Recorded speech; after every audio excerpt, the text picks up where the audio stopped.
I want to thank you and Malaprops. You are just, in my mind, very highly regarded as a great and fantastic bookstore, a destination, sort of an iconic bookstore. I'm glad we have you in downtown Asheville, and thank you for hosting me or hosting me for this event tonight. It's really great to be here, and I wrote Climate Warrior because I want to. It was really an act of leadership on my part to try to move the ball down the field a little bit, to borrow an analogy from football, and is one way to contribute is to get another book out there, and maybe some people will read it and get inspired. And so, I hope people will read it, and it will be a call to action. But that's about it. I'm ready to get going, talk about the book. So you mentioned that it's one of other books. Obviously, there's lots of books on climate action now in particular, but have been for some time. And so I wonder if you could tell us what you feel makes your book different from some of the other books that folks might find out there right now on climate and climate action. And specifically, your book has been called and seems to be sort of like a memoir. And so I wonder if you consider it more of a memoir or something else, and how you'd like to frame the book in that way. Okay. And what I want to do is I have a presentation, a PowerPoint presentation. So I want to share that, and then we can talk from that and then come back to the one-on-one discussions. And the first slide, the first slide is just the cover of the book. And we can talk about the cover a little bit later. But I thought about this week, and I've really had some great reviews about the book from people. As an author who's never written another book, it's my first book, may very well be my only book. It's the story that I wanted to tell, and it's kind of hard to get noticed in the world of publishing. I ran through that experience, so we could talk a lot about the first-time author experience if we want to get into that at some point. The way that I evolved the book, and really what, I wasn't sure how it was going to be different from other climate books, but I've gotten some reviews from some people and kind of made me think about, well, why is this book a little bit different? And I think there's really three things that I do in the book that, as we go through the presentation about the book, people can kind of pick up on these ideas. Kirkus Reviews, which is one of the main book reviewing companies out there, did a review, and they called it memoiristic. And I have to say that was the first time when I got their review back that I had ever heard that word. I'm not sure it is even a word.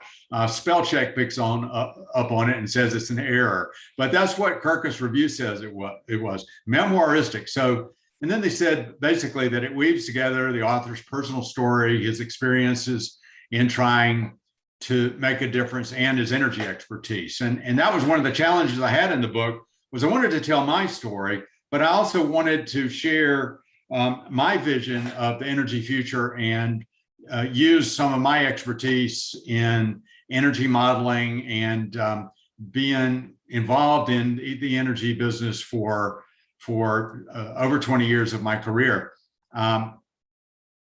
And I think as it comes out, it makes it more readable. There are, and one of the models of this is I was an avid reader of science fiction, and when I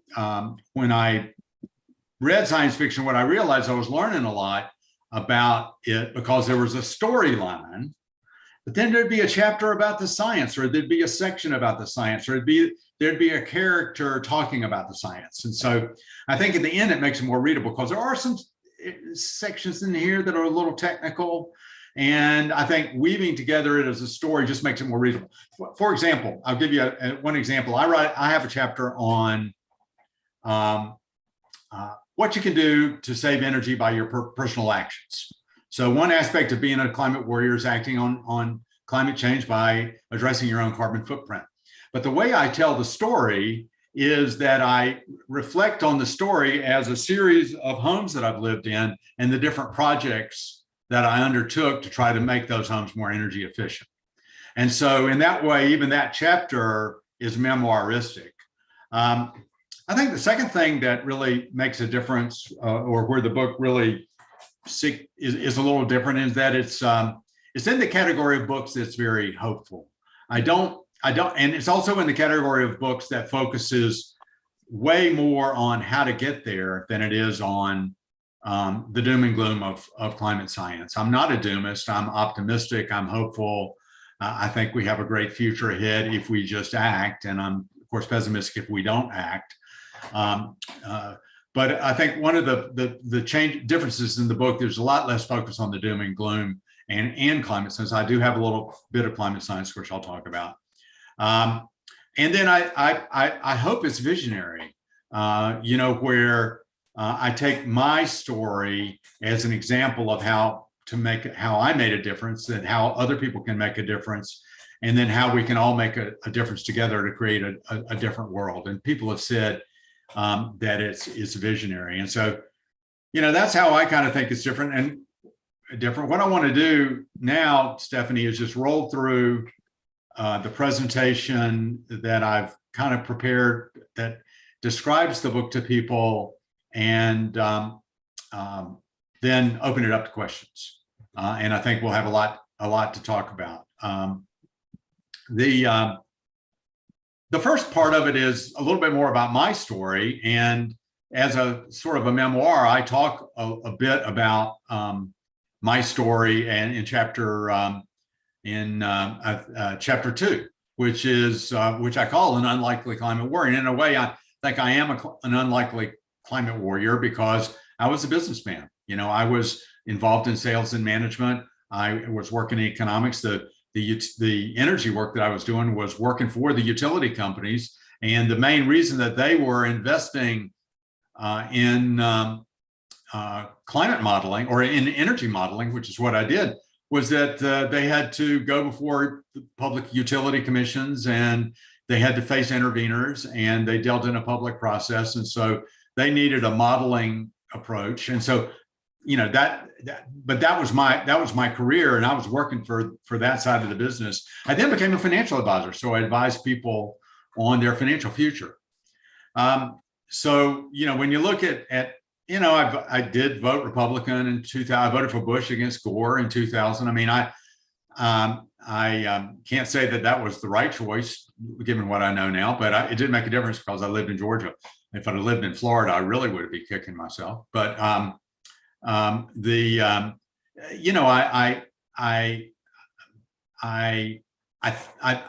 sort of see that as an unlikely climate warrior. But there's a lot of other reasons where, when I look back at what happened in my life, this was just something that was meant to be. But it wasn't like I'm somebody who grew up being an environmentalist my whole life. But I've always been fascinated by the future through science fiction books. And I've already mentioned that to some degree. My education in economics, it was something that and then my career, where I chose a career because I wanted to work on the future. I wanted to study the future, and then the way you get paid to do that is somebody's got to be buying those services, and that ended up being utility companies, and that's how I got into the economic and energy modeling back in my career. Then at a certain point in my career, after Yale and at 20 years working with utility companies, I had a change of heart and a change of saying I didn't want to be quite so focused. I was going to miss seeing my family grow up, and so I became a financial advisor, which allowed me to stay at home and not travel quite as much. And being a financial advisor is all about helping people figure out their financial future. Now, oh, by the way, this is a picture of me in 1956 as a 4-year-old. So you can kind of see my earliest roots. That's actually a picture from Farmville, North Carolina. So I grew up in Farmville, and my grandparents were tobacco farmers, and my house was just to the right of where this picture was taken. I will say there was another thing that sort of led to my writing the book and to being a climate warrior, and that was that I had a lot inculcated in me that there was something greater than just personal gain. There was something where we are, I was a Boy Scout, and the Boy Scout law, I'll do my best to do my duty to serve, to serve my God and my country. And I joined Rotary, and Rotary's motto is service above self. And there's just a lot of things. And then my faith background, looking at being service to others, and all of that. And I think in science fiction, when you read science fiction, you sort of think, hey, well, we're the humans, we're the good guys, and so it comes also from a humanist point of view. So I did start out as an environmentalist, a lover of nature. I really just had a gradual awakening on climate change through my energy work, and a realization that, that the people, the leaders, were not stepping up on climate change. I understood what the climate change issue was. I studied it enough. The leaders were just not stepping up. I tell this story. I also talk about reading the book Deep Economy, which is a book by Milt McKibben, and it's a book I would recommend really any of his work. And I was so happy to see him in Asheville recently. Deep Economy really made me open up and say how bad our economic statistics are at really telling us how we're doing, and how this worshiping of growth really isn't helpful, and how climate change could end all of it and end up not being good for the economy. You can't have a good economy if you don't have a livable world. And then finally, I had a seminal experience in 2012 where I went to the Climate Reality Project, and I tell the story in the book. One of the things that I got out of the Climate Reality Project is a 4-day seminar. Al Gore is there. You have other people in the room. I realized that I wasn't the only one, that there were a lot of people. There was a whole army of people who were signing up to be climate warriors, even back in 2012. There are many, many hundreds of thousands, millions now. And I just felt like, because of my energy background, my future planning background, I can help. I can be of service in this. And then the other thing is the Climate Reality Project asks you to perform acts of leadership, which are basically things that you can do, which just get you into that. It's a genius thing. You commit to 10 acts of leadership, and one act of leadership leads to another. Where at the beginning it was giving these presentations that you're asked to go out and give presentations for Al Gore. Now it's anything. You can go to a meeting, you can participate in a service project. It's any kind of active leadership that just moves us down the road to action on climate at a local scale, a global scale, whatever. So my first act of leadership that I talk about was a series of presentations that I gave, where I had to really come up to speed on climate, and then I had to do the presentation and talk to people about the climate crisis. And immediately found, and I tell the story in the book. So again, the presentation that is the first half of Al Gore's PowerPoint presentation that he gives on this subject is something that I have learned to do in 8 minutes. So I have 2 chapters in the book. One's called Climate Reality in 4 minutes. Another is called Climate Hope in 4 minutes.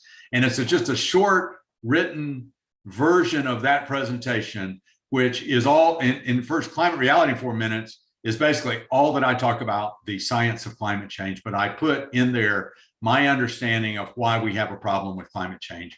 And the main conclusion of this is it's real, it's us, we're doing it, it's happening, we know it's happening, we can see it in the news, it's bad, it's urgent because we have a carbon budget, and there's hope. And so that is really 2 chapters of the book that get right into that, and then we move on. And so when I say the book is different because it doesn't deal on the climate science, that's why. Most of this book is about solutions and about climate activism.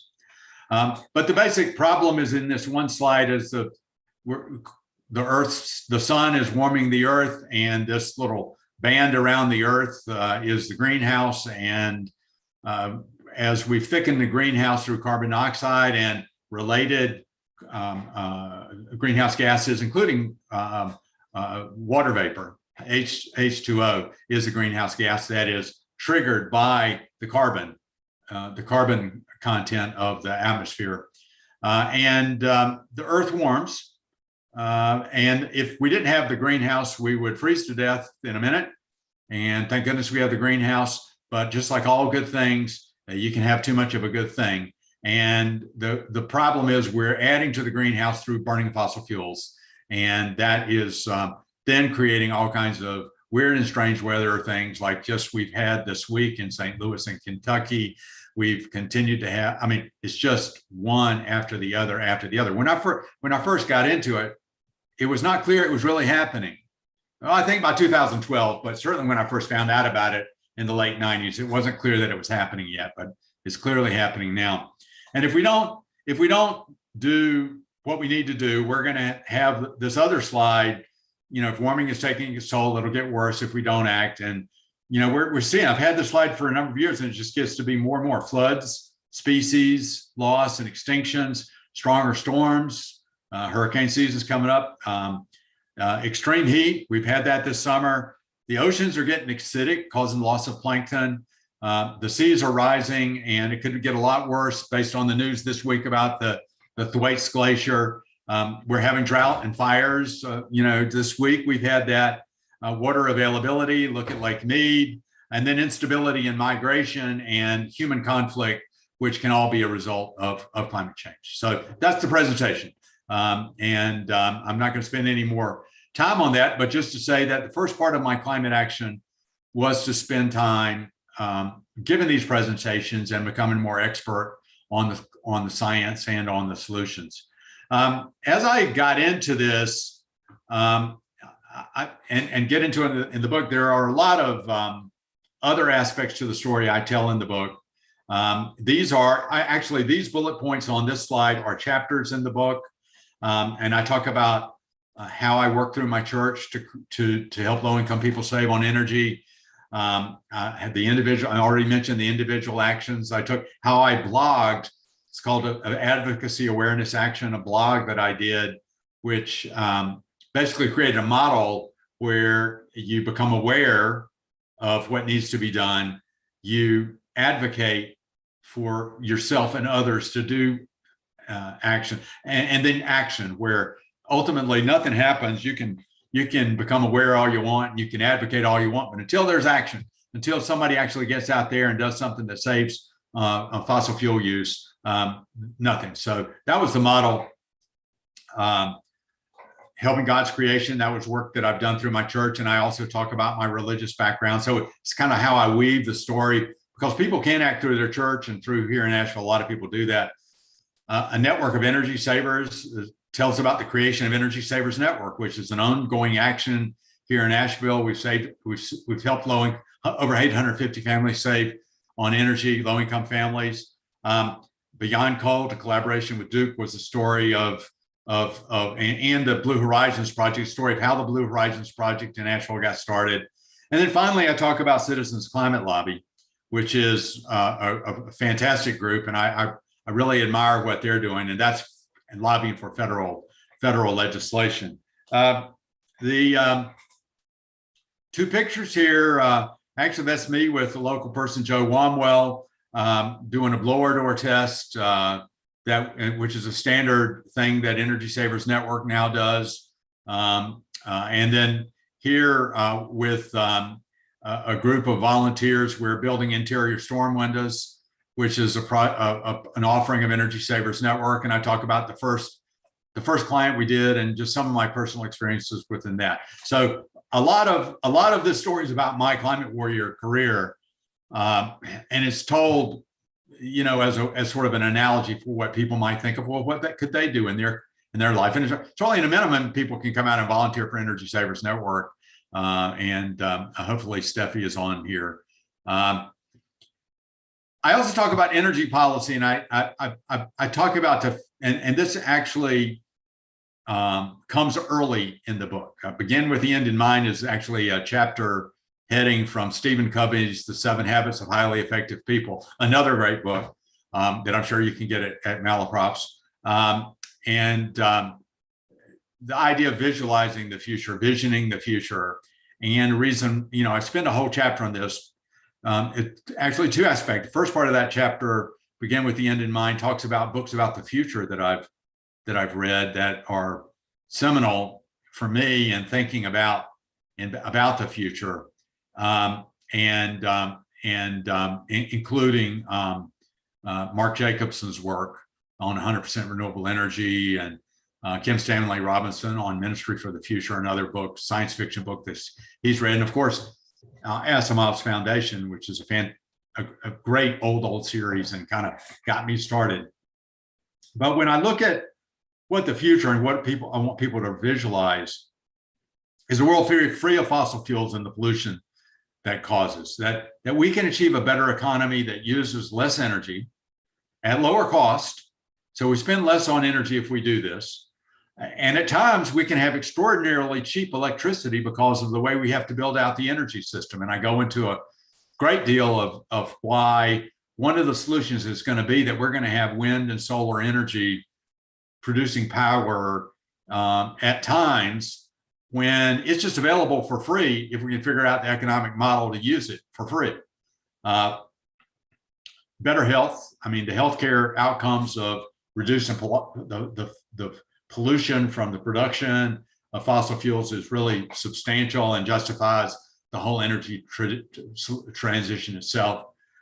Fewer wars and less geopolitical conflict. I mean, a lot of this, a lot of why we can't, a lot of the wars that we fought have been fought over scarce resources, and especially oil, energy, natural gas. Look at the conflict in Europe now. So I think we have fewer wars, and countries will be able to depend on their own sources. I think if we do it right, we can help the poor and rural economies, because guess what? A lot of the renewable energy that's going to be produced is going to be produced in rural areas. And helping the poor, I mean, I'm a big fan of carbon fee and cash rebates. So that ends up helping the poor. And finally, just a livable climate for ourselves and for our fellow future, so we can go forward with all of this technological change. I mean, one of the many books of the future and one of the themes of science fiction is, the Earth gets to be so bad that we have to go off in space somewhere. That's a theme of so many science fiction books. And I read that and I thought, yeah, that's science fiction. That's a great idea. I hate the idea that would happen. And now, lo and behold, I mean, we're facing the situation where our planet may not be as livable as some other planets that are out there, or, heaven forbid, I hope that's not the case. I don't think that's what's going to happen, but I certainly think we have the possibility to have a much more verdant, green future world than the way that we've been heading. And in all of this, and just watching time because we won't have time for questions, I present a vision of the future, the energy future. And I've got several chapters, including chapter 20, which is right in the news today. Biden wants 50 by 30. So that's in the news this week. And now we've done enough to where we think we can have 40 by 30. Not enough, but it's a step in the right direction. So I hope that gets passed through Congress. There are 3 main elements to the solution very quickly. I think we all just need to say it over and over. We need to become way more efficient in our energy use. We need to green the electric grid. So, we had a hearing last night in Nashville with Duke Energy talking about greening the grid, how we're going to do that. And we need to electrify everything, or almost everything. All of our uses of energy can be electrified to where we can use the green grid to produce that energy, and voila, you're down to almost no fossil fuel emissions. And so a lot of one of the wonderful things about this energy transition of company, I don't think I expressed it well enough in the book, is that we have this opportunity to go from what is, when you look at all of society, an incredibly expensive source of fuel, which is fossil fuels. If you look at just, what we pay for them at the gas pump, but also what damage they're causing. If you look at all of that, it's incredibly expensive. And we could go to something that's much, much cheaper, incredibly cheap, because efficiency and renewable energy are at that point. We know how to do it. We've got the technology. Now, this chart is one example of a chart. It's taken from the book, and it really shows, if you study for a second what the vision is. Basically, you've got the current system on the left, the 2050 vision on the right, and the four different components or blocks within those columns. The first one of them is our electric system. Okay, and the interesting thing is that the column on the right, at the 2050 vision, all of that's electric. That's all electric. So it's the electric system, which is the gray, plus transportation, I think the residential and commercial is the second one, then industrial and transportation. So one of the things about converting to electricity is that you end up using a lot less energy to do the same work. And those opportunities right now, the only area where we don't really know how to do that, I mean, the electric vehicle and heat pumps, those are the two basic technologies. The only area where we don't totally know how to do that now, so the decline is not as great, is in the industrial area. So that's why the decline in that, which is the dark gray, is a little bit less than the other two. But that's it. That's where you can. I think you don't want to just rely on this chart, though. You want to read the book. But this is where we're going with the book and how we can present that vision of energy future. I will say a minute about carbon pricing. I'm a very strong advocate of carbon pricing as a way to get there through our economy, because I think the problem with carbon pricing right now is that carbon pricing actually creates inflation and then gives the money back to the people. So they're not harmed by the inflation that gets created, but it's politically now inflation is the bad thing. So it makes it harder to do politically. But I've been very involved with Citizens Climate Lobby. One of the things I do is talk about in the book why the utility system through carbon pricing will convert to green energy. And it's because carbon pricing gives an extra push to make those fossil fuels as expensive as they should be. So all the damages that they're doing, it reflects that back into the cost of it. And there's a picture here of me with the check, actually, from the United States Treasury, which is what people would get through the carbon dividend of the Citizens Climate Lobby proposal. And I'm a lobby meeting that I had with Congressman McHenry, who was our congressman before they unified Buncombe County under NC-11, and I had a chance to meet with him in Washington in our office. So and we had a great conversation, and he's a Republican. So anyway, so anyway, I talk a lot about carbon pricing in the book, and this is another slide on carbon pricing. I think in the interest of time, I won't spend too much more time on that, because in the end, I talk about this whole idea of asking people in this diagram, how can they be a climate warrior? And I think, you start at the core where you have complete control, and it really doesn't make a lot of a difference until you do more. And that's with yourself. You can then work on your carbon footprint, and everybody who aspires to be a carbon warrior, even a little bit of a carbon warrior, needs to think about their carbon footprint, because I know it's not there's just, everybody needs to act. So we might as well be in the lead. In the end, with the right system in place, people will act on their carbon footprint. They'll put solar in their house, or they'll add insulation or whatever. So you just need to be conscious of how you can change your carbon footprint. Then you can work within your community.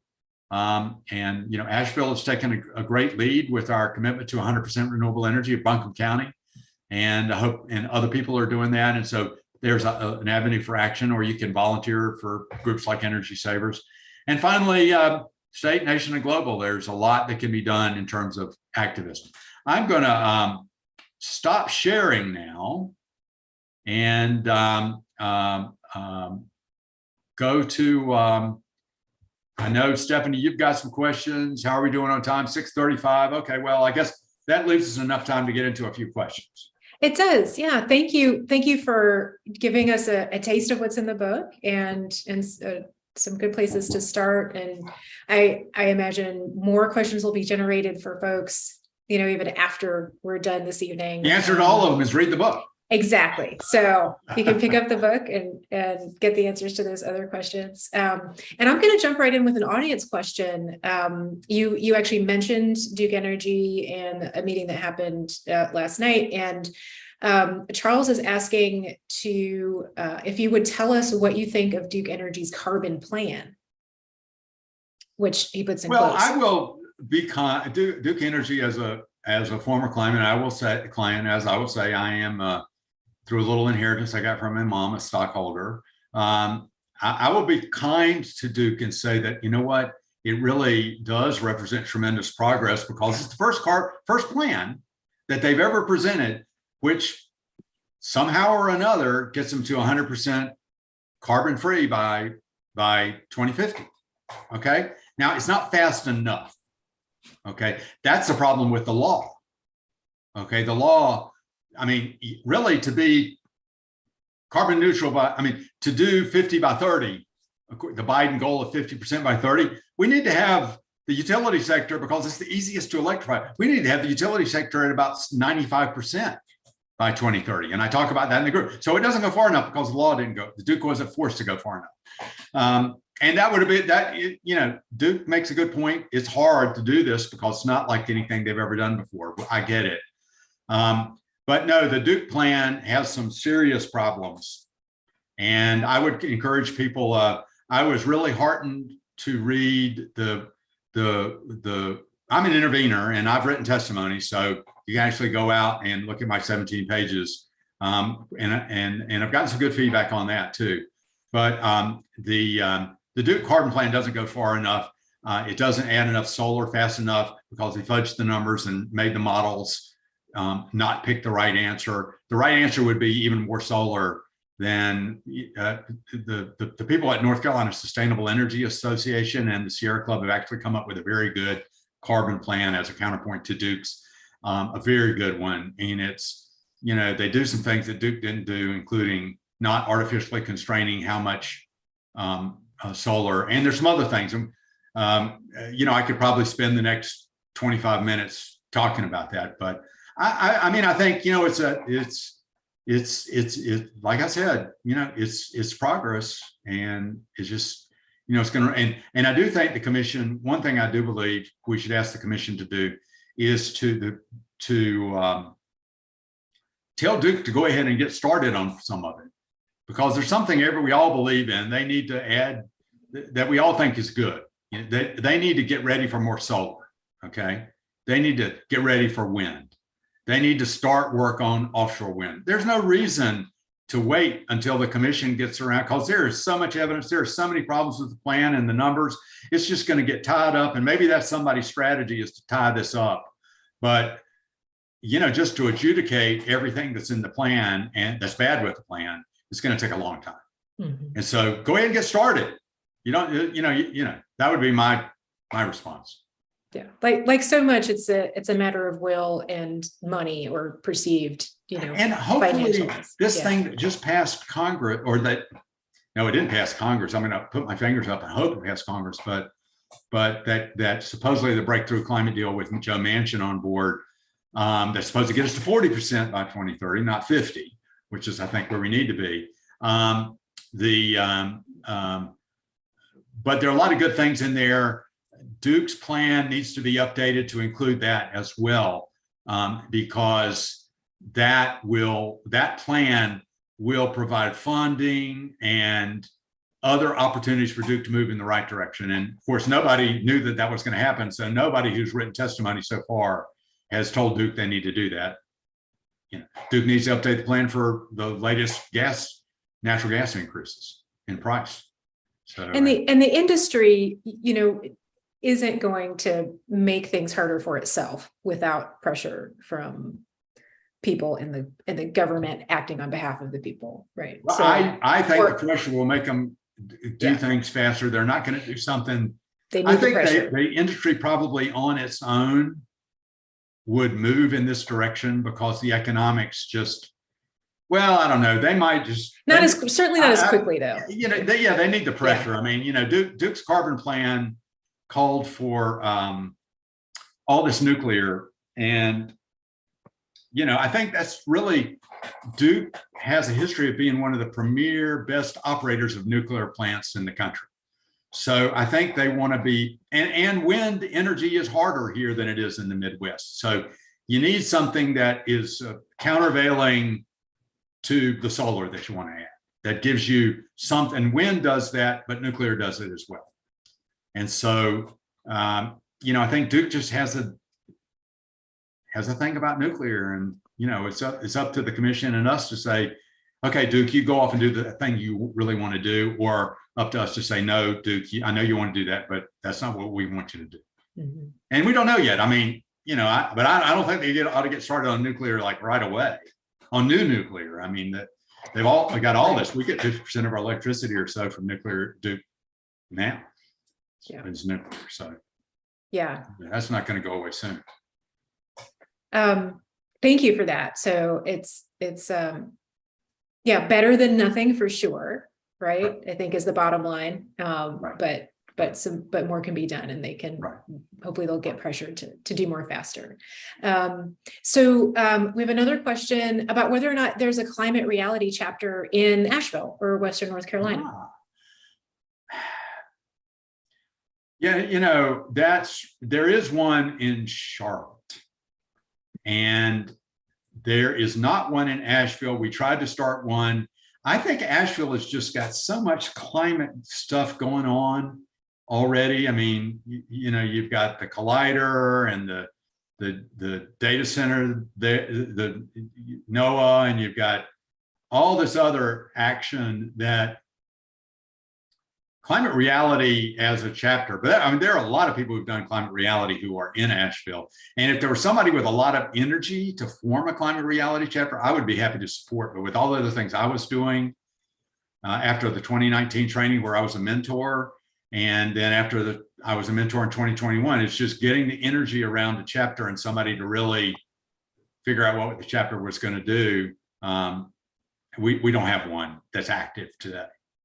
But it sounds like there are plenty of other ways to get involved. Oh, there are many ways to get involved. Yes. And I'm assuming that when folks pick up your book, that there'll be that's a good source. Those ways listed in there. I think there was an article that was just written talking about, it was like, I can't believe you didn't mention, but Wiley Cash, the author Wiley Cash, who got UNC Asheville connections and everything.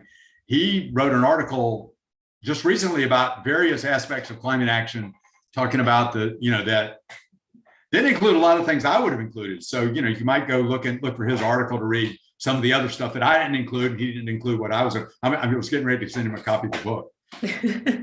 Well, but that's just, but there are so many ways, I think. There are many ways in the area, which is actually a great thing. Yeah. They could go out to the Blue Horizons Project or Energy Savers Network, Greenbelt Alliance, Sunrise Movement for some of the younger activists. People is very active. Of course, the Sierra Club is very active. So all of those are good opportunities. For sure. And another question from the audience, from Peter. And this is a good one, and I know you talk about this in your book because you've mentioned some of let's say hi, Peter. Some of the things. What are the top 3 actions to take as an individual homeowner or car owner to benefit the climate? Oh, well, there's the top 3 actions. That's a great question. Read the book would be one, but I won't count that one. You know,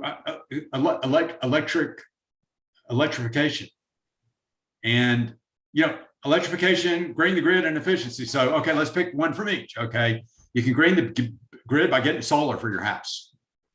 Okay, or solar with batteries. Okay, although that's not totally economic depending on where we are. Right. And that's assuming means, like, we'll just put that out there as a blanket caveat, right? Like, people have different means. You've talked about, efforts to increase energy efficiency for people who do not have, means. And so everyone's at a different place. And everyone's at a different place. Get an energy audit. Right. Get an energy audit. Yeah. Conservation pros here in Asheville, if you've got the money, if you're a homeowner with they're great, come in and they do a fantastic job. Low-income people can talk to Energy Savers Network, and there's going to be some great tax credits for doing all that stuff coming up. So if this mansion bill gets passed, so embrace efficiency, get solar so you help green the grid, and then electrify everything. So your biggest options in terms of electrifying everything are, don't buy a new car unless it's an electric vehicle. That's an economic choice and just a smart choice for the planet. If you got to get another vehicle and the electric car you want isn't available or whatever, buy a used gas car, and buy an efficient car. Or if when you get that energy audit, consider buying a heat pump, especially if you use oil. And if you're using natural gas, which is still cheaper than using a heat pump or competitive, just wait. The next time your heating and air conditioning system break down, go with an electric option. Or a heat pump water heater can save you the money of the water heater. So those are the key investments that you can make.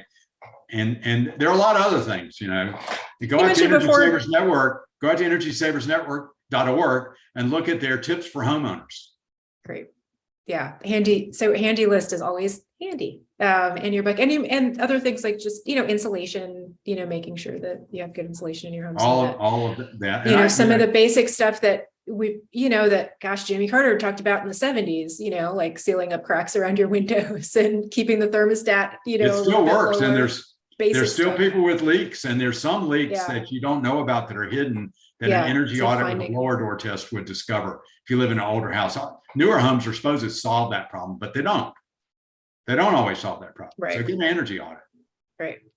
And another thing that sort of that pops into mind is the whole sort of tire pressure thing, how we were all made fun of a while ago, where, sure, for wanting to keep our tires inflated. That reminds me, I need to go out and do mine. But that's a thing. It makes your car more efficient to make sure your tires are properly inflated. That's right. There are some, and one thing, and I'll put in a plug for our radio show, The Climate Buzz, which is Mondays at 9 a.m. Every Monday at ashevillefm.org or on streaming or 103.3 FM. And I, along with Bob Hanna and Walker Sproul, host a weekly show on climate change. And one of the things that we do at the end of the show is Green Tip of the Day. So there are tips on saving energy that we'll be talking about, as well as something we've been talking about the Duke Carbon Plan. We're getting ready to talk about land use and agriculture, and it's just every week we're doing something. Excellent. So that's a great ongoing source of local information for folks who are here in Asheville, in Western North Carolina. And so we've got a couple of questions that we've gotten by email. One is from Terry, and Terry asks, what is your hope for industry and financial standards and requirements to make a big impact on the carbon emission reductions, like the Security and Exchange Commission's climate risk reporting new draft requirements? That is not an area that I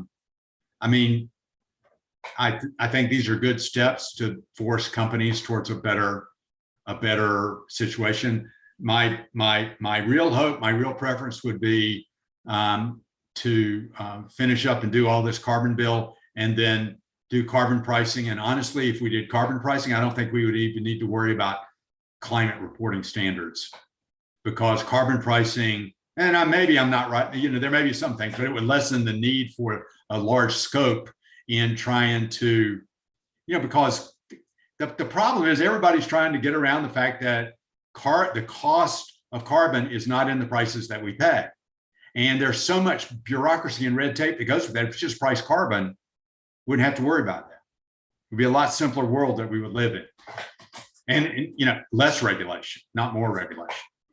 So, but given we don't have a carbon price, I think it's great, but I haven't really studied it enough to give a good answer on that one. Sounds like it's certainly a piece of the puzzle, though. It is. This is certainly one of the problems where it doesn't seem like a bad thing to attack it from as many angles as no, exactly. Right now, it's just everybody get out there and attack this thing however you can. Yeah.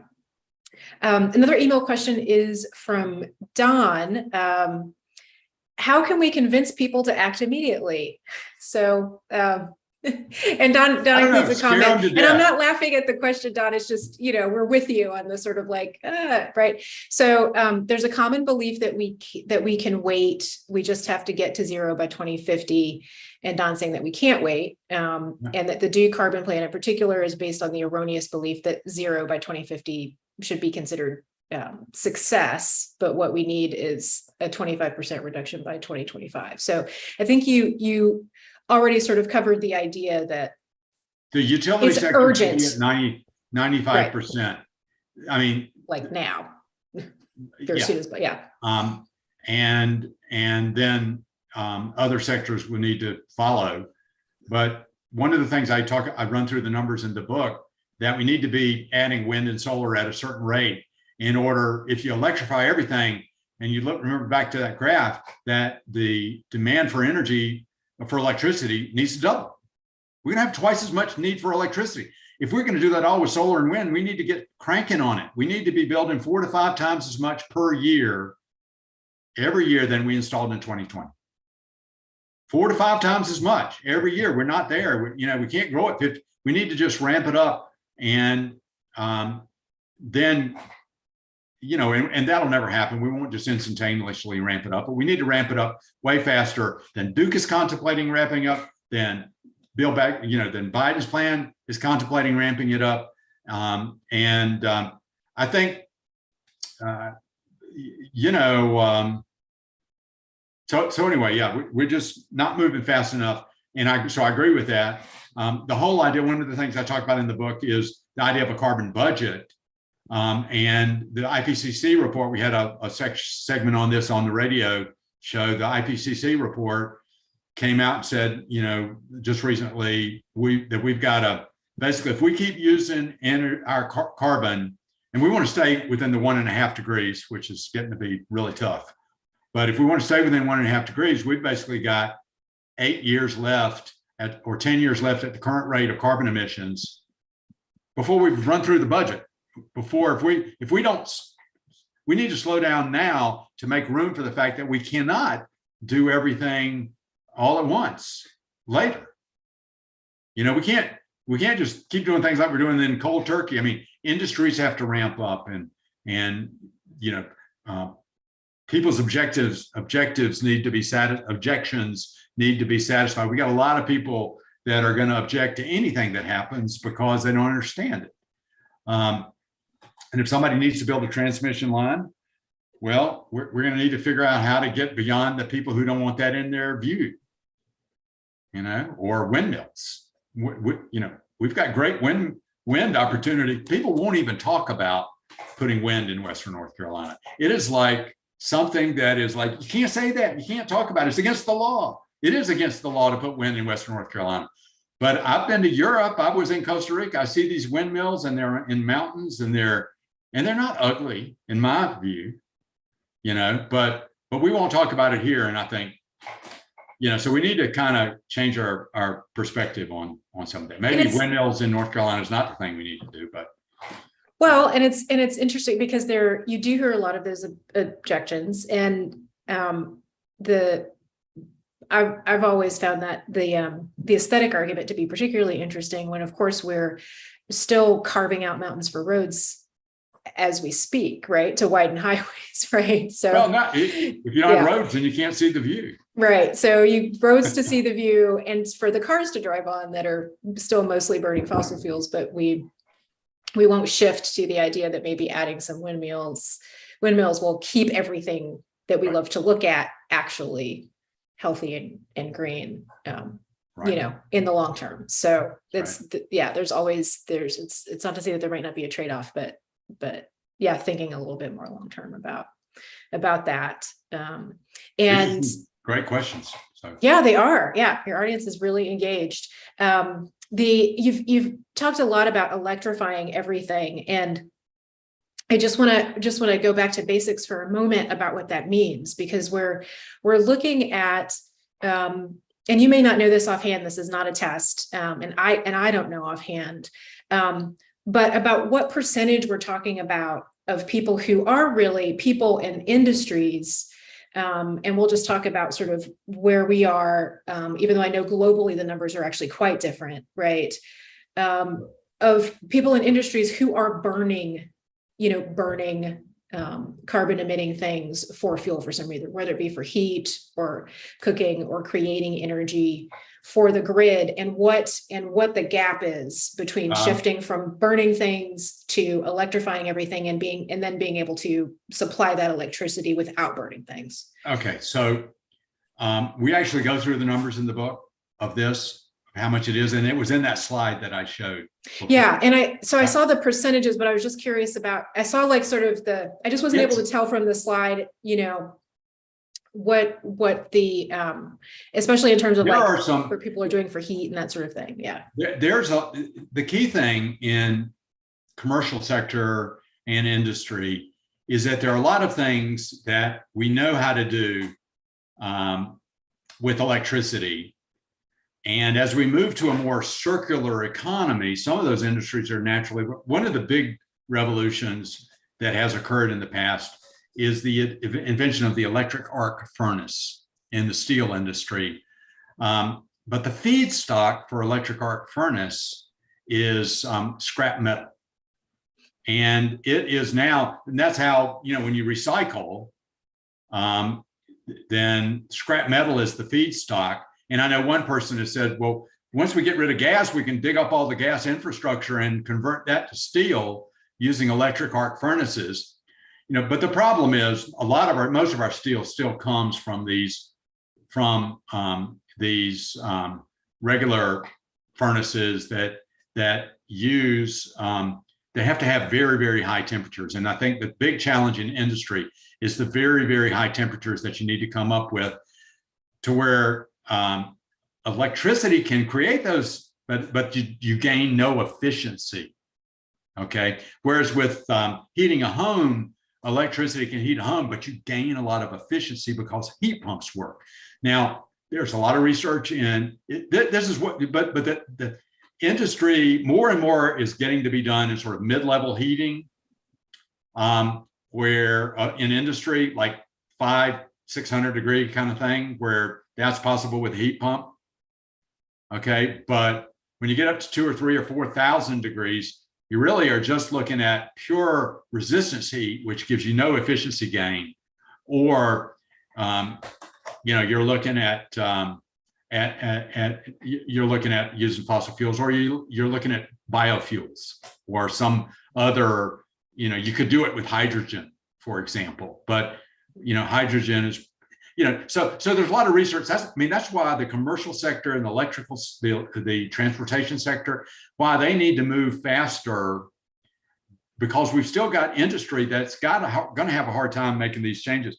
Now, one area of industry that Jacobson points out that I talk about in the book is fossil fuels. Okay, 12% of our energy use globally is the production of fossil fuels. So once we go off of fossil fuels, we immediately gain 12% of our industry that we no longer need to use to do. We won't need to refine oil, which uses a lot of electricity and a lot of other fossil fuels. There's a lot we won't need to do. Now in North Carolina, we don't have any of that, so it doesn't enter into our North Carolina statistics. Right. But certainly if you're in Texas or West Virginia, Delaware. It used to be big in Pennsylvania, Delaware, New Jersey, that area, and I don't know how much is left there. But certainly Texas and Louisiana would be big as far as that goes. So the other hard to decarbonize sectors are shipping and aircraft. Okay, planes, and I'm surprised nobody's hit me with yeah, gee, Brad, I saw on Facebook you took a trip to such and such place. So we could get in if we get that. Yeah, that and discussion. there's sort of, and we don't have time to get into that, but again, we'll encourage people to pick up the book and to refer to some of the websites that you mentioned, because there's certainly diminishing returns in terms of air travel and you know, especially when you're doing short hops and that sort of thing. Short hops are going to be electrified. Yeah, exactly, as they should be, right? It's the long hops that are still, yeah, until they build a battery that can hold us. You know, there may be some future battery or breakthrough that's just going to make it an incredible, you know, or you know, let's build trains. I mean, look at what the Europeans or the Chinese can do. More train. Yeah. Part of it is some of it is getting past of some of our American uniqueness around certain concepts, right? So, and we haven't got into agriculture and all of that, and there's no time. But I'm so appreciative of your time to engage in this conversation with us this evening, and to put your activism down on the page as as an example for other people, to provide that information for other folks who can then jump off from there and find the place that they can fit in. I really think in the end, mine is one of it's like in a war. There are millions of stories, and there's so many stories about World War II or the Civil War, about somebody's individual story and what happened for them, and they wrote it down, and thank goodness that they did. And there are many more out there, and I'm just fortunate enough to have been able to write my story down in this war, which is just as momentous in my opinion. So, well, thank you so much, Brad. And thanks again to everyone who's been with us live this evening. We, again, appreciate your time. And we encourage you to pick up Climate Warrior. If Malaprop's is not your home store, we just ask that you buy the book from your local independent bookstore wherever you are, so that your purchase also feeds your local community. Hope everyone stays safe and well, and cool if you can. We look forward to seeing you some other time for another event. So good night. Thank you so much, everyone.